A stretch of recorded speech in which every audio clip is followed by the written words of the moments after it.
Hello mga kataro, ito na naman po si Madam Mami. Kumusta po kayo?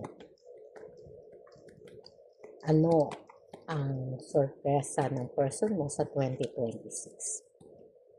Ano nga ba? No? Ito yung energy na parang umaasa. No? Medyo may may mga wish na gustong makatanggap ng mga regalo mula sa person niya. Kaya ito po, ito'y collective reading lang po, no? Ibig sabihin, kung ito po ay makaresonate sa inyo, no? Kunin nyo lang yung nakaka-resonate po. No? At kung hindi naman, no, marami naman tayong video dyan. Okay po. Salamat po. Ano ang sorpresa ng person mo ngayong 2026?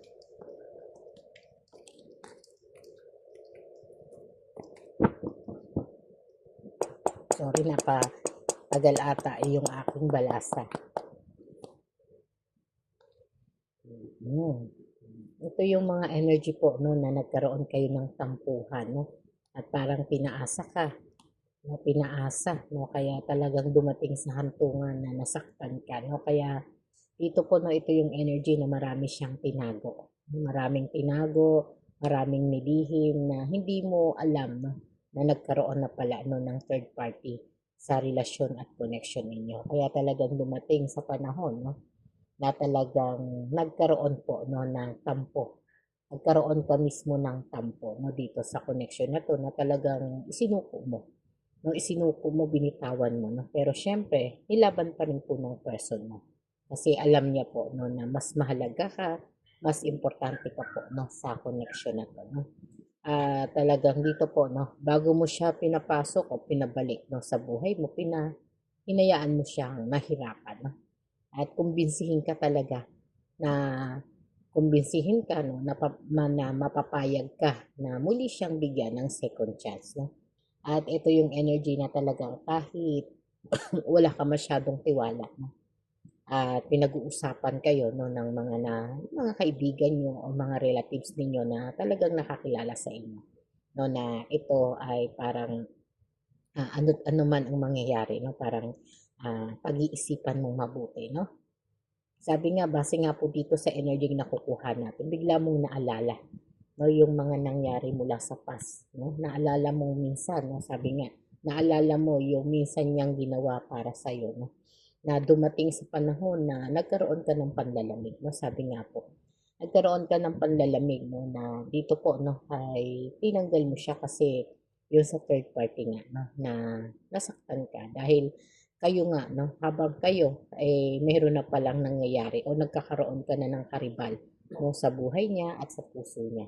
No, at syempre, dumating po sa panahon no, na andoon, naging sunod-sunod, no? Parang wala siyang pangarap na para sa relasyon at connection niyo, kaya talagang parang ikaw na po, no? Ang sumuko. No? Kaya dito po, no? Ay dumadating sa panahon, no? Na gusto mo ng peace of mind no? Pagdating sa connection ninyo, no? Talagang naging malinaw sa iyo no? Yung pangyayaring ito at lagi mong iniisip. No? Ito po yung senaryo no, ng mga nakaraan sa buhay ninyo ngayong 2025. No? At ang 2026 ninyo, no, ano nga bang sorpresa sa iyo ng iyong person? No? Dito naman parang babawi naman siya no, pagdating sa connection na meron sa inyo. No? Ito po. Ito ang energy niya. No? Ano ang sorpresa?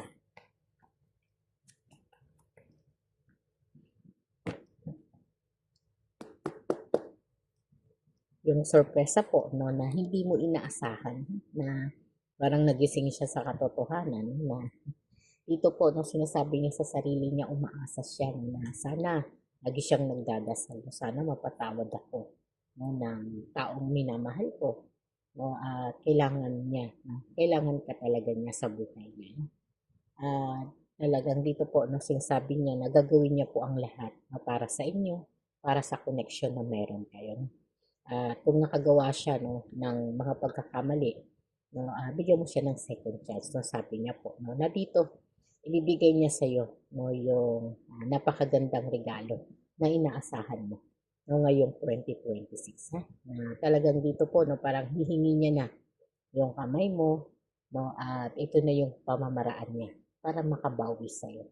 O yung pagmamahal niya, ipaparamdam niya na, ipapakita niya na sa'yo. No? Kaya nagbabalak na po siya no, na hingin ang kamay mo o pakasalan ka na niya po ngayong 2026. No? Kahit na medyo alanganin pa po siya. No? Kahit alam niya na against po sa kanya yung mga kaibigan mo, mga relatives mo, no, pero magbabaka sakali siya no, na bigyan mo siya ng second chance. No? Itong second chance na hinihingi niya sa iyo, pang ano na to, long term na po. No? At gusto niya po na talagang makabawi siya sa iyo. No? At alam niya naman na may kapabayaan po. No? At may pagkukulang siya. Kaya po talagang nagalit ka sa kanya. No? At ito yung energy na natatakot siya no, na talagang baka hindi mo na siya tanggapin, ayawan mo na siya dito sa magiging alok niya sa iyo. No? Pero syempre, nararamdaman ko pa rin ha, na may pagmamahal ka pa rin po sa kanya. No, na ang pagmamahal na yun ay talagang parang ginagawan mo lang po talaga ng dahilan o pahirapan mo na siya. No? Dahil dito po, no, maganda yung plano niya. No? Pero mabalik pa rin sa isip mo no, yung mga nangyari. Kaya, kumbaga pag-isipan, no, dahil dito po, no, malapit nang itakda no, ang pag-iisang dibdib mo. Ha? At pag-isipan mo kasi masasayang po no, yung mga panahon na talagang para sa inyo. Sabi nga, wala namang taong hindi nagkakasala ha? O hindi nagkakamali. No? Kaya kung may pagkakataon, no, pag-isipan mo mabuti. No? Kung ano yung magiging dahilan at magiging paraan, no? Kailangan mong kausapin. Kausapin ng masinsina. No?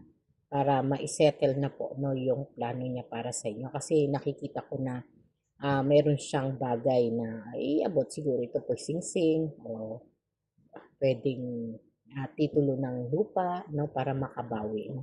Para patunayan niya na napaka-importante mo po sa buhay niya. No? At syempre, ito yung energy no, na magbibigay ng dahilan no, o ng paraan na para po ikaw ay maging, maging masaya at mabawi niya po no, yung dating ikaw. Ha? At kahit na labag sa kalooban mo, no, ilalaban mo po itong pag-ibig na to. No, yung pag-ibig, yung pagmamahal na yan, no, ay magiging dahilan no, para magkaroon po kayo ng kasiyahan. Sabi nga, yung second chance na yan, no, ay pag-isipan mong mabuti. Ha? Kasi nasa yung mga kamay na po, no, yung pamamaraan at tamang kasagutan. Ha? Kasi dito po, no, ikaw po magdidesisyon po no, sa koneksyon na meron kayo. Ha? Ano man po ang maging desisyon mo, no, good luck po sa inyo. Ha? Sana ang 2026 po no, ay magdala po ng payapang koneksyon para sa inyo at patupad ninyo yung mga pangarap niyo, mga plano niyo. No? At kung kayo naman po ay interesado no, na magpa-private reading sa akin, ha, nasa description box lang po no, ang aking link. No? At lagi naman tayong live sa TikTok. Ha? Everyday tayong live doon. Mag-message lang kayo. No? Okay po, marami pong salamat at magandang araw po no? O gabi para sa ating darating na 2026. Marami rin po no? At may mga swerte kayong darating. Ha? Yakapin ang bagong darating na taon. Salamat po.